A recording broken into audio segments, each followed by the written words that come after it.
December 3rd, 1944, Camp Rustin, Louisiana. The cold wind moved through tall pine trees, making the metal roofs rattle like old drums.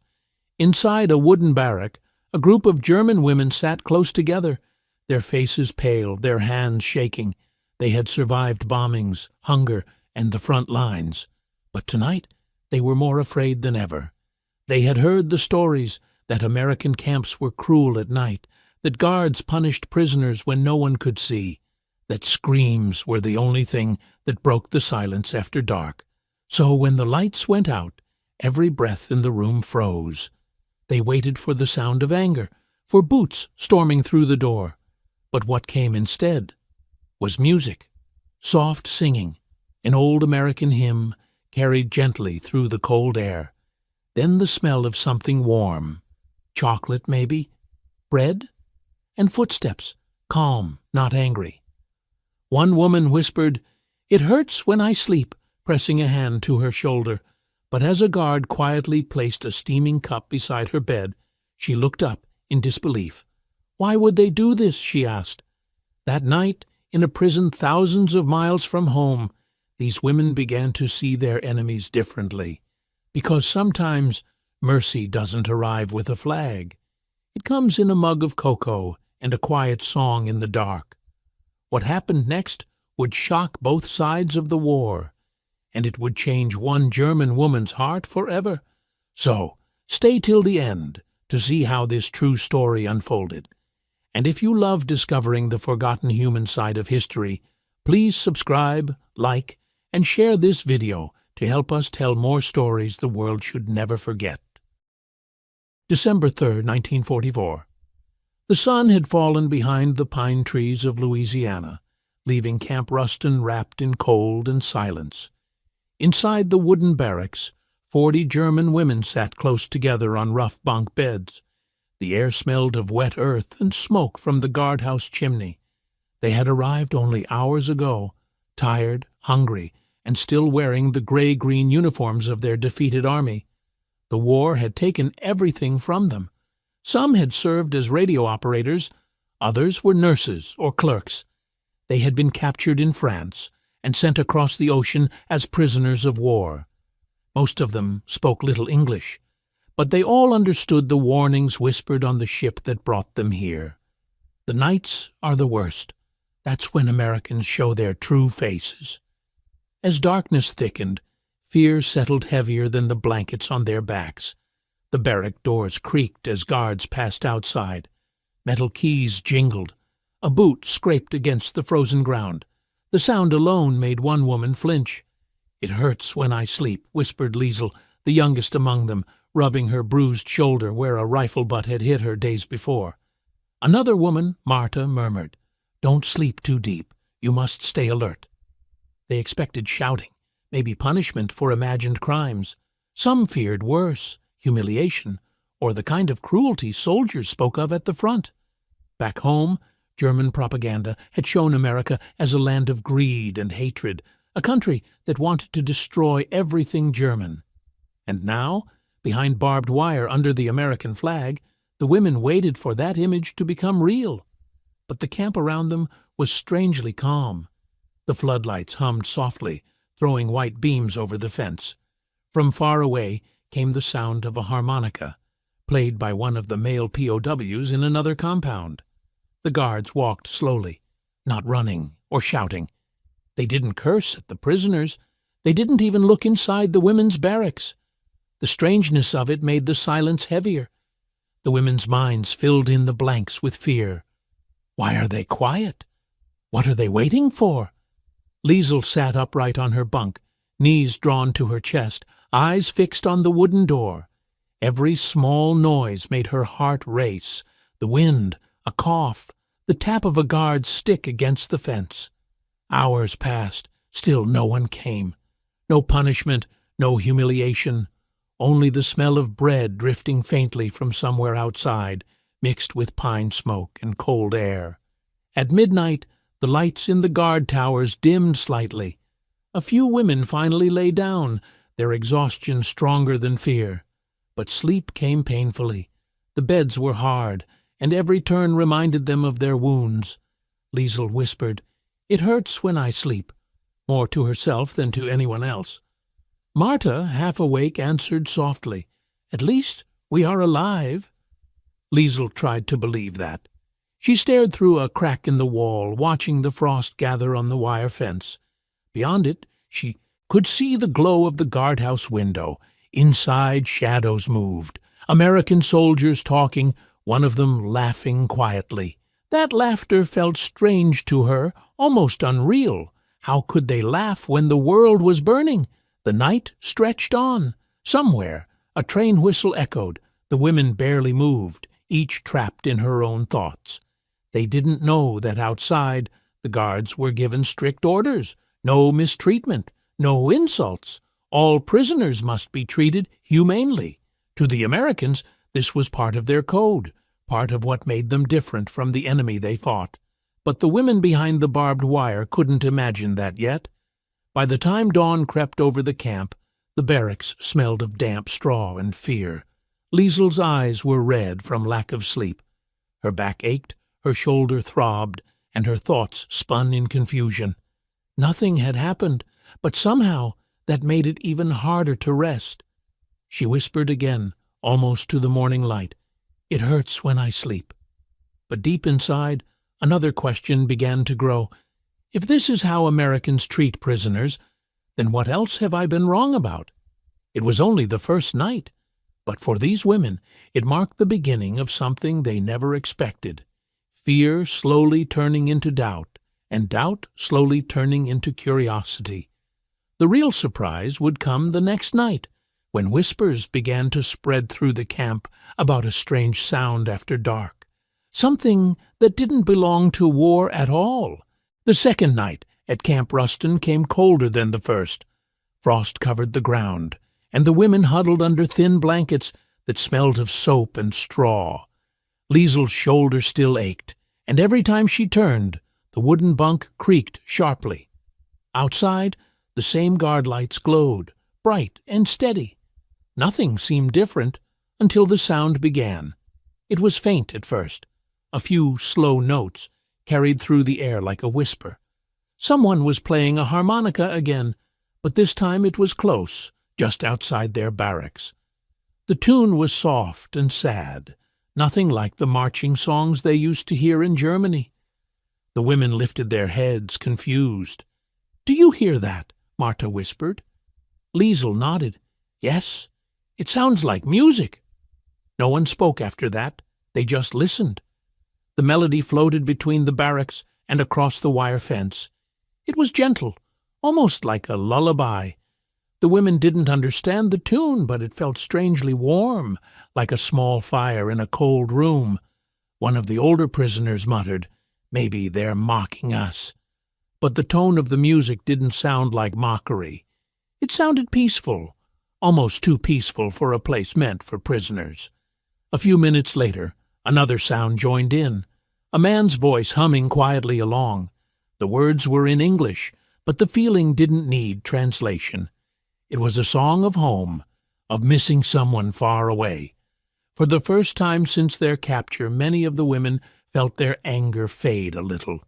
Some closed their eyes, some began to cry quietly into their pillows. Leisel stared at the ceiling, thinking of her mother back in Dresden, wondering if she too was hearing music that night somewhere far away. When the song ended, the camp returned to silence. The guards outside didn't shout or bang the doors. They simply moved on. For a moment, the barracks didn't feel like a prison. It felt like a memory of peace. Later that night, Leisel couldn't sleep. She lay awake, thinking about the music. "Why would they play for us?" she whispered to Marta. Marta shrugged in the dark. "Maybe they are lonely too." That simple answer stayed in Leisel's mind. Maybe the Americans were not monsters after all. Maybe they were just men, tired, far from home, trying to remember something kind in a world gone mad. The next evening, something else happened. Just before lights out, a guard came to their door. The women tensed immediately, expecting orders or punishment. But instead, the guard, a young man with kind eyes, set down a small box near the door. He didn't speak much, just said, "For you," and walked away. Inside the box were small candles and a few pieces of chocolate wrapped in paper. None of the women moved at first. It felt like a trick. But then Marta whispered, "It's real." She unwrapped a piece and tasted it slowly, her eyes softening with disbelief. For many of them, it was the first sweet thing they'd eaten in months. Leisel broke her chocolate square in half and handed the rest to another woman who was too afraid to touch it. That night, when the harmonica played again, no one felt fear. Instead, they listened with quiet hearts, letting the soft notes wash over them. The music carried something they couldn't explain. A strange, wordless apology, maybe, or simply a reminder that humanity still existed, even behind barbed wire. Leisel whispered, "It doesn't hurt when I sleep tonight." Marta smiled weakly. "Maybe because we finally know they won't hurt us." The women slept deeply for the first time since their capture. The nightmares that haunted them began to fade, replaced by the sound of a harmonica under the stars. In the days that followed, small gestures continued. A loaf of bread left near the fence, a guard tipping his hat, someone drawing flowers on a piece of paper and sliding it under the door. It was nothing grand, but for these women it changed everything. Each night now carried a strange peace, and with it a question that grew stronger in their hearts. If this is how the enemy treats us, what have we been fighting for? The camp that once felt like a cage was slowly turning into a mirror, showing them not cruelty, but the humanity they were told didn't exist. The morning after the music, a heavy snow began to fall over Camp Rustin. The ground turned white, and the wind pushed through the cracks in the wooden walls. The women woke up shivering. Their thin blankets were no match for the cold, and many of them wrapped scarves or shirts around their hands to stay warm. Leisel sat near the window, her breath forming small clouds in the air. She looked outside and saw American guards standing in the snow, their coats thick, their faces red from the cold. One of them noticed her looking through the glass and gave a quick smile. Leisel turned away immediately, unsure how to react. Later that day, the women were lined up for roll call. The snow crunched beneath their boots.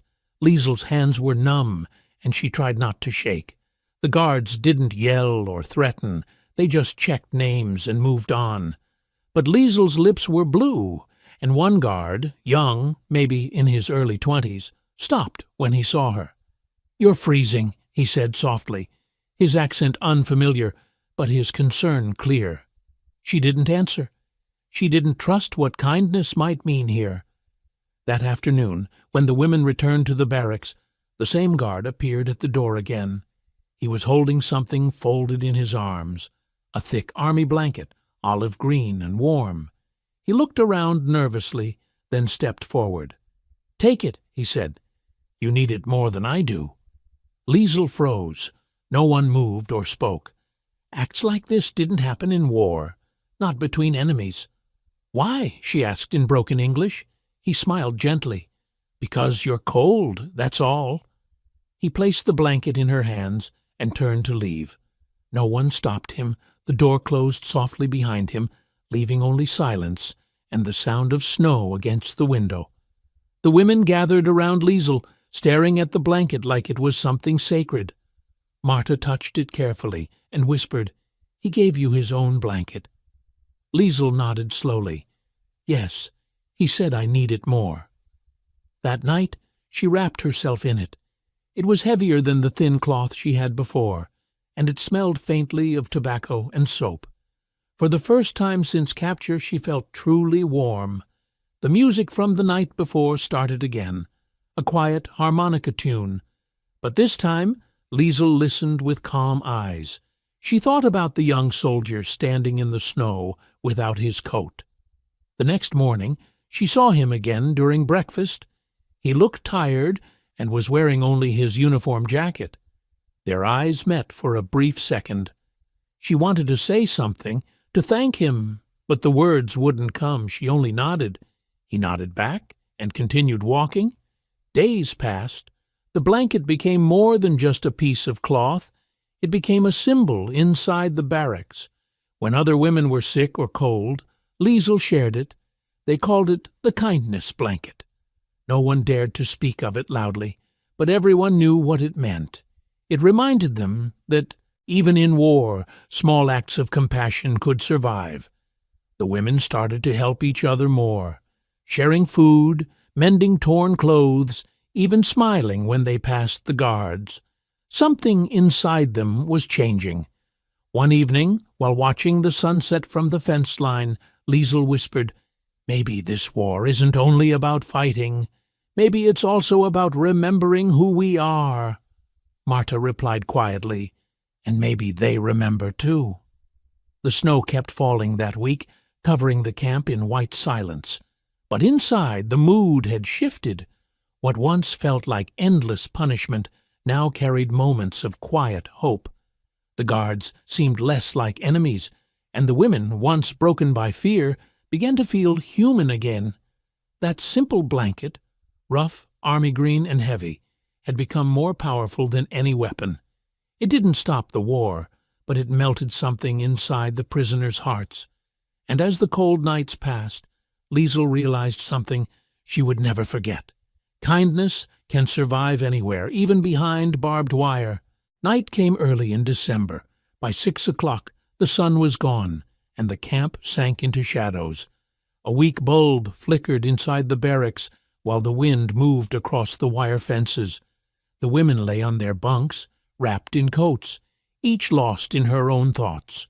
Some prayed quietly. Others stared at the ceiling, waiting for sleep that wouldn't come. Leisel couldn't stop thinking about the guard who gave her the blanket. The memory felt both strange and unreal. In her mind, she could still see his red ears and the snow falling behind him. "Why did he do it?" she whispered. No one answered. Outside, footsteps echoed on the frozen ground. The women tensed. They had learned to fear sounds at night. Every creak of a door or bark of a dog could mean trouble. Leisel sat up, clutching her blanket. Then she heard something else, not boots, not shouts, but music. It was soft at first, like a hum carried by the wind. Then came the slow, careful notes of a harmonica. The sound drifted over the fences, through the cracks in the walls, and into the sleeping barracks. The tune was gentle and sad. It wasn't a marching song or a hymn of victory. It sounded like longing, the kind of melody someone plays when they miss home. Marta, lying on the bunk above Leisel, opened her eyes. "Do you hear that?" she whispered. Leisel nodded. "Yes, it's coming from the guardhouse." For a long moment, the women just listened. No one spoke. The music continued, steady and calm, filling the cold air with something that felt human. One of the women, Anna, began to cry softly. "My brother used to play like that," she said, "before the war." The guards didn't stop the music. They didn't tell the soldier to be quiet. They simply let it play. It was the first sound in months that didn't come from orders, engines, or fear. After a few minutes, a voice joined the harmonica, an American soldier singing quietly in English. The words were unclear, but the tone was gentle. The women didn't understand the lyrics, but they understood the emotion. It was the sound of homesickness, of ordinary life far away from war. When the song ended, silence returned, but something inside the barracks had shifted. The women lay still, thinking about their own families, their own homes, the world that used to exist before uniforms and barbed wire. That night, Leisel couldn't sleep. She sat by the small window, watching the light flicker from the guardhouse. The harmonica started again, this time playing a slow lullaby. She pulled the blanket tighter around her shoulders and closed her eyes. For the first time since capture, she felt peace instead of fear. The next morning, the camp was quiet. During breakfast, one of the guards placed a small harmonica on the table near the women and smiled before walking away. No words were exchanged. It was a gesture, simple, silent, and kind. Marta picked it up carefully.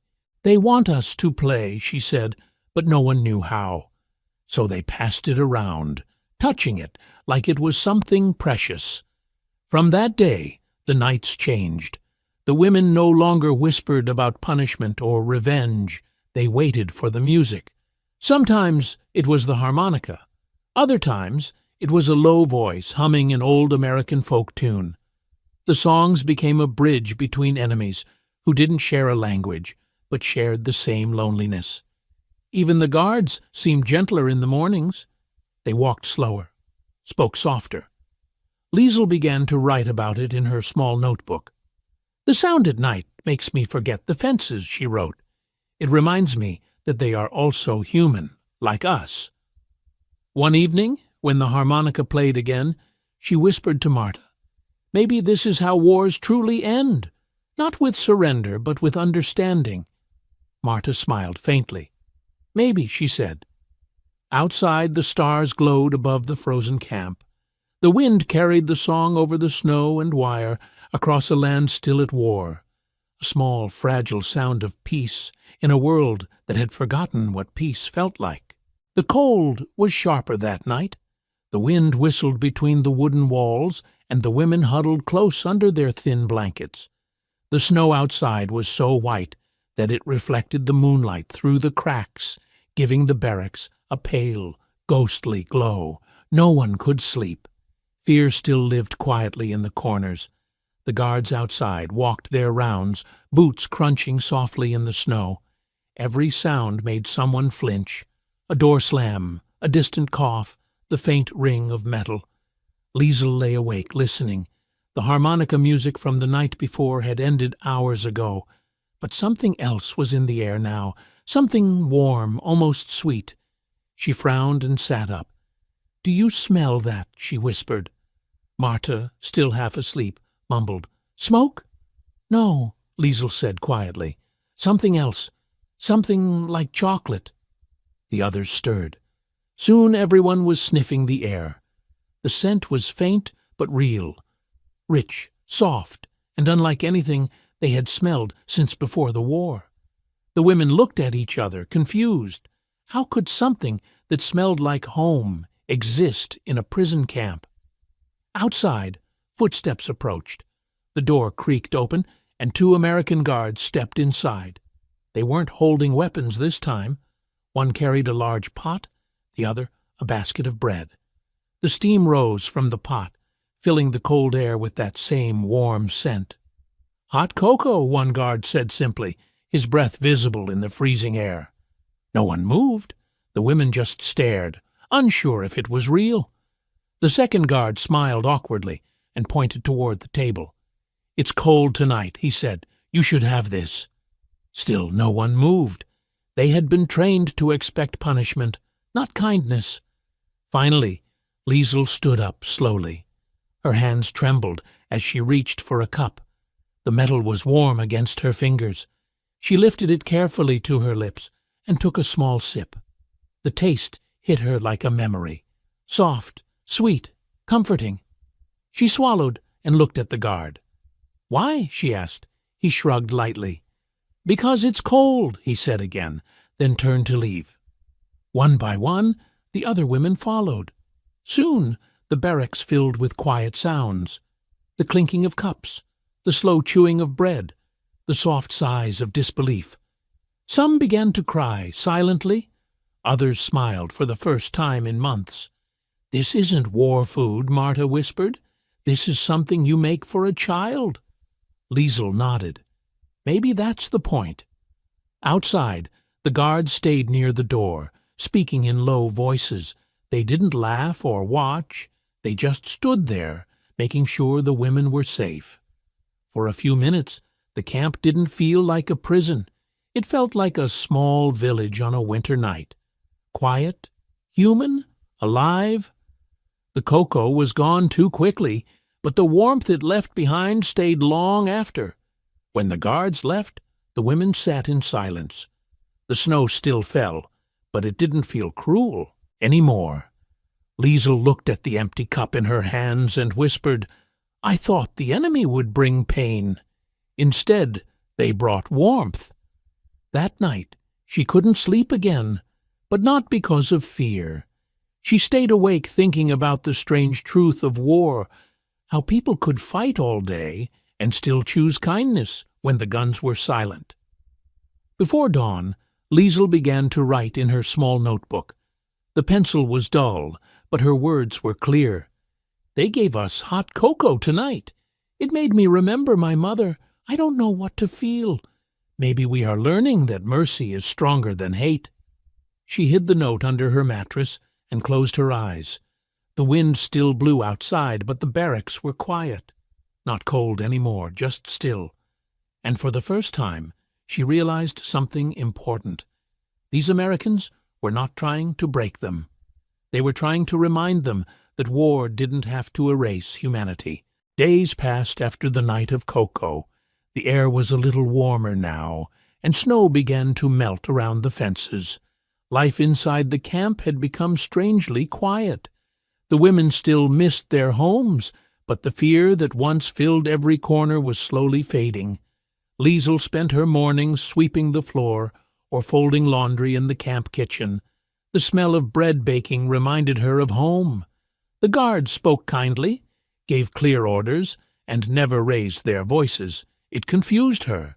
She had been taught that Americans were cruel, that they hated Germans, but what she saw here didn't match that picture at all. One afternoon, while cleaning near the kitchen, she saw an old notebook on a shelf. It had a few blank pages left. Without thinking, she slipped it under her apron and carried it back to the barracks. That night, under her blanket, she opened it and began to write. Her first words were simple. "I don't understand this kindness." She wrote about the cocoa, the bread, the music, and the guard who gave her his blanket. Each act made her question what she had believed about the enemy. She wondered if the Americans were pretending, or if this kindness was real. As days went by, the notebook became her secret friend. She wrote every night before sleep, describing what she saw and how it made her feel. She didn't share it with anyone, not even Marta. It wasn't safe to speak about these feelings aloud. In one entry she wrote, "I used to think mercy was weakness, but maybe mercy is what makes people strong." Sometimes she left a small note near the kitchen window where she had once seen the young guard, Thomas. She didn't know if he would find them, but writing made her feel closer to understanding something deep inside herself. One morning after breakfast, an American nurse named Helen walked into the barracks. She spoke gentle English and a little German. She carried a bag of bandages and a kind smile. "Anyone sick?" she asked softly. Leisel raised her hand. "Just tired," she said in broken English. Helen knelt beside her bunk, checking her pulse. "You don't look sick. You look heavy in heart." Leisel hesitated, then whispered, "Why are you kind to us? We are your enemies." The nurse smiled sadly. "Not anymore. The war is still outside, but here you are people. Everyone deserves kindness." The word stayed in Leisel's mind all day. That night she wrote again. "The nurse said we deserve kindness. I don't know if I deserve it, but when I see her eyes, I believe she means it." The next morning, the American officer who led the camp came to inspect the barracks. He looked serious, but not angry. He stopped near Leisel's bunk, noticing the edge of the notebook sticking out. "What's that?" he asked. Leisel froze. She thought he would take it away. "Just my writing," she said quietly. The officer studied her for a moment, then nodded. "Keep writing," he said. "Someday people should know what really happened here." After he left, Marta leaned close. "What did he say?" Leisel whispered. "He told me to keep writing." That night, her hand shook as she wrote the next page. She no longer hid her words. They were honest, full of confusion and emotion. "I don't hate them anymore. I can't. I saw too much good. Maybe that is what peace looks like." As spring sunlight came through the windows, she noticed the camp didn't feel like a prison anymore. The guards were still there, the fences still stood, but something inside had changed. The letters in her notebook became a record of that change, not just hers, but everyone's. They were the quiet proof that even in a place built for war, humanity could still breathe. Before sleeping, she whispered to Marta, "If we ever go home, I will tell them everything. They won't believe it, but I will tell them." And as she closed her notebook, she felt something new inside her heart. Not fear, not hate, but a calm she had almost forgotten existed. The morning air was cold and quiet. A thin mist covered the camp, and frost sparkled on the fences. Leisel woke before the others. She sat up slowly, still holding her small notebook close to her chest. For the first time in many months, she felt calm. Something deep inside told her that this day would be different. After breakfast, the sound of boots echoed outside the barracks. The women looked at each other, wondering what was happening. The door opened, and an American officer stepped in. It was the same man who had spoken to Leisel the day before. His name tag read, Captain Miller. He wasn't wearing a helmet, only a wool cap, and his eyes looked tired but kind. He greeted them politely. "Good morning, ladies," he said, in slow German. The women were surprised. Few officers ever spoke their language. "Today," he continued, "I want to talk to you about something important." The women stood in silence. Some were nervous, others curious. Captain Miller looked around the room and said, "You've been here many weeks. You've seen how our guards act. Maybe you wonder why we treat you this way." He paused. "It's because we want this war to end in more than silence. We want it to end in understanding." No one moved. Leisel felt her heart beat faster. He took a step closer and said, "One of you has been writing. A notebook was found near the kitchen." Liesel's breath caught. She thought she was in trouble, but then, to her shock, he smiled gently. "Don't worry. I read a few pages. It was not a report. It was honest, human writing. Whoever wrote it spoke from the heart." The room was silent. The other women looked around, but no one pointed to Leisel. Captain Miller went on. "The writer asked why Americans give cocoa, why we sing songs, why we share blankets. I will tell you why." He took off his cap, holding it to his chest. "Many of our soldiers lost brothers and fathers in this war. Some of us are tired of hate. When we saw you, cold, hungry, afraid, we saw people, not enemies. We didn't do this to show power. We did it because peace must start somewhere." A quiet murmur filled the room. Some women lowered their eyes. Others wiped tears from their faces. Leisel felt warmth rise in her throat. She stepped forward slowly. "I wrote the notebook," she said softly. "I didn't mean to break rules." Captain Miller looked at her, calm and gentle. "You didn't break any," he said. "You did something brave. You told the truth." He pulled a small paper from his pocket. "I brought your notebook back. Keep writing. Someday people will need to read it. Not about soldiers or sides, but about what it means to stay human in war." Leisel took the notebook carefully. Her hands trembled. "Thank you," she whispered. The captain nodded. "One day," he said, "this war will be over. When you go home, remember this. Mercy is not weakness. It's what stops wars from returning." Then he left quietly, leaving the women speechless. The barracks remained still for a long moment. Then Marta turned to Leisel and whispered, "He read your words, and he thanked you." Leisel looked at the notebook. It now felt heavier, not with guilt, but with purpose. She sat back on her bunk and opened it again. On the next page, she wrote in careful letters, "Today I learned that kindness can change even the heart of an enemy." Later that day, the guards opened the gate to let in a truck full of supplies. The women helped unload boxes of food and clothes.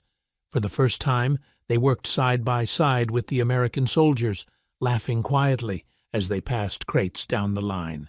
It felt unreal, not a camp, but a strange little village trying to heal itself. That evening, as the sun dipped behind the hills, Captain Miller passed by the barracks again.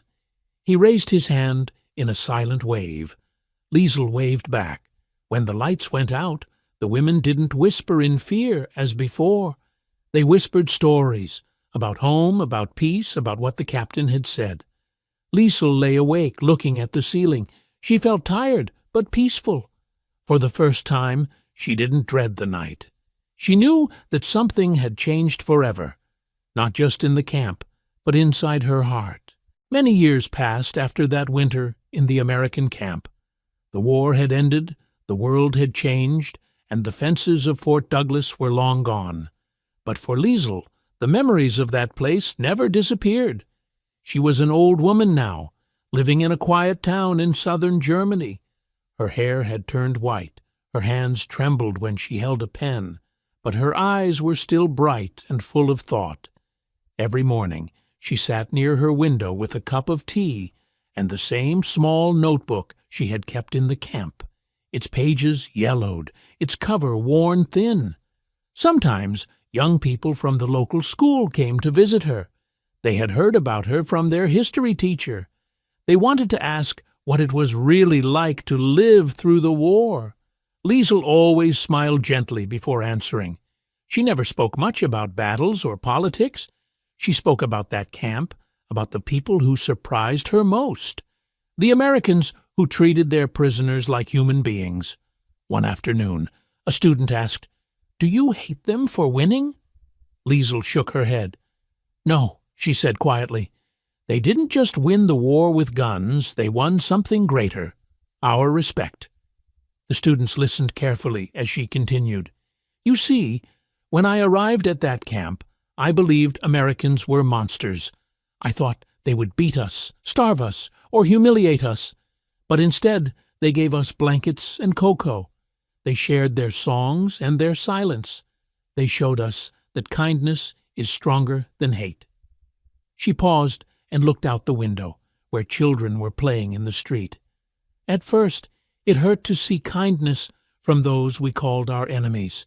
It made us realize how wrong we had been. But that pain was important. It opened our eyes. She told them about Captain Miller, the officer who spoke softly, who told her to keep writing. "He said mercy is not weakness. I think he was right," she said. "Mercy is the hardest form of courage."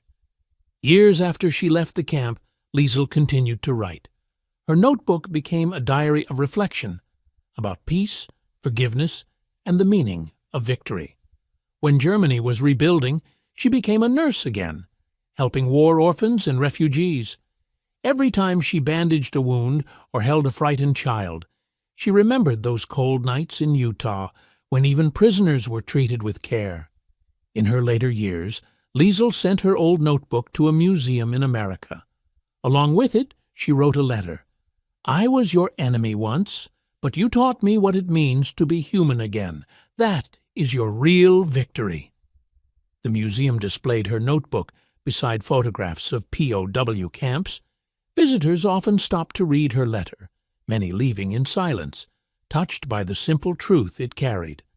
One night, sitting by her window, Leisel thought about the women she had known in the camp, Marta, Anna, Greta, some who never returned home. She wondered if they remembered that winter too. In her heart, she hoped they did, because that memory wasn't about shame or loss anymore. It was about hope. As the moonlight filled her room, she smiled to herself.